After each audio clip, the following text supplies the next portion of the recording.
There was a quiet calm that had settled over Baton Rouge, a sense that lingered in the air, as though the city itself knew something significant was about to happen. Inside the grand old worship center, the mood was heavier than usual. For so many years, that place had been the living, breathing core of Jimmy Swaggart's ministry, a place where faith was sung and preached, where people found hope and healing. Yet, recently, the usual pre-service energy was missing. Instead, there were only whispered conversations and uneasy glances. Something was changing and everyone could feel it, even if they couldn't yet put it into words. A rumor, hardly more than a gentle breeze, slipped through the halls. Brother Swaggart was getting ready to deliver his final series of sermons. There hadn't been any official announcement, but those who'd been close to the ministry for years had begun to notice little changes. The preacher who once seemed unstoppable now moved with a bit of weariness, pausing longer in moments of prayer and fading into the background during meetings. He was turning down invitations to speak in distant places, something he almost never did. There were soft suggestions that his health was quietly fading, not suddenly, but gently, like the end of a long day. To those who'd worked beside him for years, his eyes seemed tired, not just in body, but in spirit. As if he was beginning to understand it was almost time to let go. For many across the world, Jimmy Swaggart was more than just another TV evangelist. His voice had been the first real link to God for countless people, from tiny American towns to distant villages halfway around the world. People remembered crying as they watched him on television, or feeling a powerful conviction as they listened to his fiery sermons. His music had comforted the grieving, his words had lifted the hopeless, and his journey, imperfect but unwavering, had inspired an entire generation. Now, the word was slowly spreading that this man who had endured years of controversy and public scrutiny was preparing to speak for the last time. Not just one sermon, but a whole series of final, heartfelt farewell both to the pulpit and to the people he'd shepherded for so long. Some in the ministry had already heard what this series would be called: Messages We'll Never Forget. Even the name carried weight, as if he knew these would be more than just sermons. They would be memories, gifts to those he was leaving behind. Emails poured in from all over the globe. Old congregation members who had drifted away sent letters. Churches asked if they could broadcast the series to their own groups. And some people even booked flights to Louisiana, determined to sit in that sacred space one more time. It was a bittersweet mixture of sadness and celebration, not a funeral or a retirement, but something deeper, more spiritual. Like closing the last page of a beloved book, Jimmy Swaggart kept his silence in public. There were no interviews, no big statements, just a quiet, private preparation. Those closest to him noticed that he'd started writing in his old Bible again. It's the one from the 1980s, its pages worn and covered in notes. He spent more time in his prayer room. Then, one night, just before the official announcement, a janitor, passing by the chapel, heard music drifting out.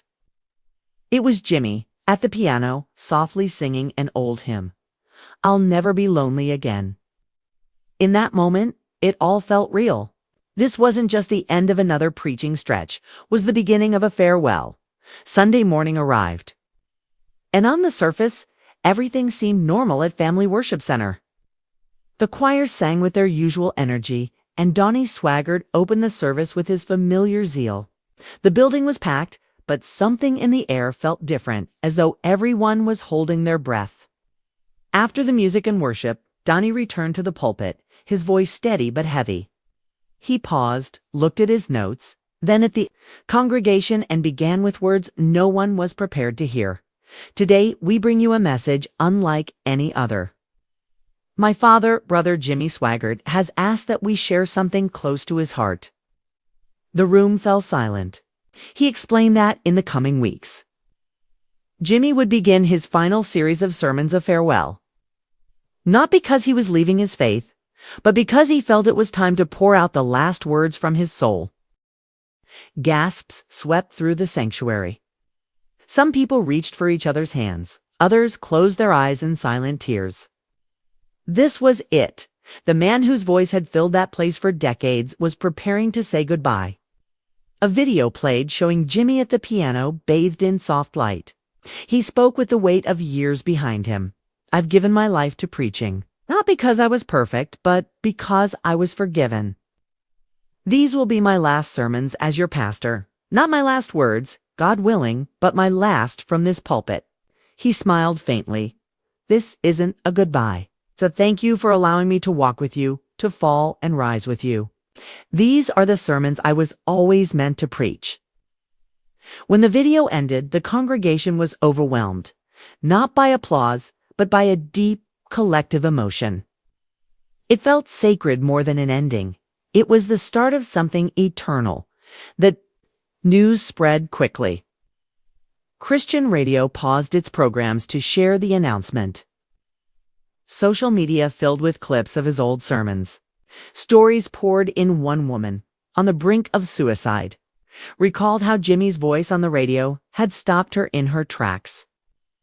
A pastor in Brazil credited his whole church model to Swaggart's teachings. A teenager from the Philippines posted a tearful video saying, "He never met me, but he saved me." At the worship center, the staff worked tirelessly, printing flyers, updating broadcast schedules, and transforming the sanctuary. A new backdrop was put up, simple and elegant, with just one word: legacy. Everyone knew this was more than a sermon series. It was a spiritual journey, a farewell to a guiding voice. The day of the first sermon arrived. The sanctuary overflowed. People stood in the aisles. Some, having traveled from other states or countries, felt like both a homecoming and something much deeper, as if history was being written in real time. Jimmy's first message, "Grace That Found Me," wasn't flashy, was honest and full of testimony. As the worship ended, Jimmy walked to the pulpit, slower and frailer than before, but with undiminished presence. The crowd stood in silent respect as he began. "I'm not here to impress you. I'm here to tell you how grace found a broken man like me." He shared a story about a night after his public fall, when he sat in a motel room, overwhelmed by shame, unable to even open his Bible. All he heard was an old hymn through the wall. "Amazing Grace, how sweet the sound." He cried, telling it, just as he had cried then. The congregation wept with him. The message was raw, not filled with scripture or debate, but with honesty about failure and redemption. He told of forgiveness not just from God, but from others. He read a letter from a woman who had thrown away his tapes in anger, but after her husband's death found one last cassette. "There is still hope." She wrote, "You didn't preach from perfection. You preached from pain." The crowd rose, not to clap, but in awe. As he closed, Jimmy's voice shook. "Before I go, want the world to know. I wasn't a perfect preacher, but I was a forgiven one." He played a gentle hymn on the piano. When he finished, the silence was holier. Room full of people remembering their own stories of grace. The next week, even more people showed up. Many who hadn't tuned in for years found themselves drawn back. The second sermon was called "When the Spotlight Fades." The music was gentler, the mood more contemplative. Jimmy started quietly. "You don't know loneliness until the lights go out." He spoke about fame not as a gift, but as a trap. He recounted with vulnerability moments of isolation when even friends disappeared. When the crowds were gone and all that remained was the silence. But in the quiet, he said, God never left. He told of a time alone in the studio, when only one light was left on. The congregation listened, many quietly crying, because they knew that emptiness too. He ended not with a shout, but with a whisper. God doesn't live in the spotlight. He lives in the stillness. He read, "Be still and know that I am God." Then played a quiet melody. The sanctuary lingered in silence. People lost in prayer or thought, touched by the reality that when everything else fades, God remains. By the third sermon, the atmosphere was transformed. The title was Legacy Beyond the Pulpit. Jimmy spoke with gentle wisdom, reflecting on what truly lasts. He told stories of children who walked miles to hear the gospel of addicts redeemed, lives changed through quiet moments. He read letters from those whose lives he had touched. Legacy, he said, isn't measured by what you build, but by the people you touch. An unannounced guest, a man saved through Jimmy's ministry, came forward, thanking him for giving him hope when the world gave up. The congregation stood, tears streaming, as Jimmy handed over not just a ministry, but a legacy built on grace and endurance. The fourth sermon, the one I couldn't save, was the most painful. Jimmy told the story of Thomas, a fictional nephew lost to addiction and despair. He spoke of the pain of losing someone you love, of feeling helpless even after a lifetime of ministry.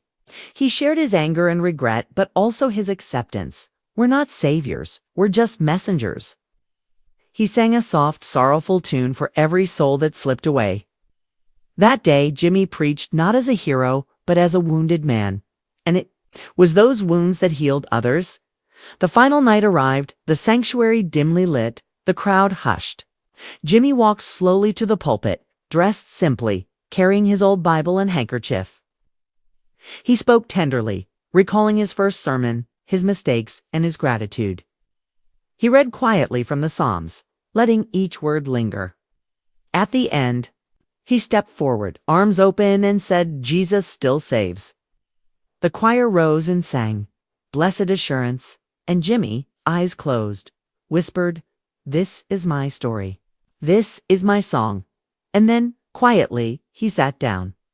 No fanfare, just a sacred silence, as if heaven itself was listening. In the days that followed, that final sermon was watched by more people than any other. But it wasn't about Jimmy Swaggart. Anymore, it was about hope, about grace, and about finding faith again, even after everything.